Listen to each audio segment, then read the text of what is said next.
এই কয়েকদিন ছাত্রদল, বৈষম্য বিরোধী ছাত্র আন্দোলন আর ছাত্র শিবির নিয়ে মহা গ্যাঞ্জাম চলিচ্ছে। আমরা অনেকেই কইছে, দাদা আপনি কিছু বলেন। আমি ছাত্রদল, বৈষম্য বিরোধী ছাত্র আর ছাত্র শিবির সবাইরই তো ভালোবাসি, স্নেহ করি। আমার প্রশ্ন হইতেছে, বাংলাদেশের তরুণদের এইভাবে বিভক্ত করলো কে? বাংলাদেশের তারুণ্যকে বিভক্ত হইতে দেওয়া যাবে না তো। আমার ডাইন হাতের সাথে বাম হাতের লড়াই কে লাগাই দিল?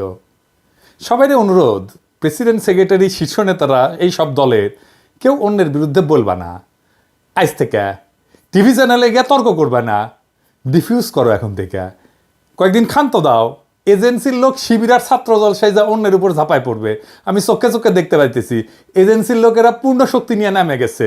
লক্ষ্য হইতেছে ফ্যাসি বিরোধী তরুণ সম্প্রদায়ের মধ্যে ফাটল তৈরি করা। সফল হয়েছে তারা। পরস্পরের সাথে সংঘাত লাগায় দেওয়া সফল হয়ে গেছে।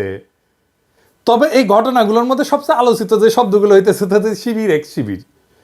জুলাই আন্দোলনের নেতাদের মধ্যে যে এত শিবির থাকার ব্যাপারটা এবং আন্দোলনে যোগ দেওয়া অনেকের, বিশেষ করে এই যে সেকুলার শহুরে এলিটদের, এদের মনে মনে হয় লজ্জা লাগিছে। এমনকি হাসিনাকে হটানোর আন্দোলনেও তারা নামছিলেন।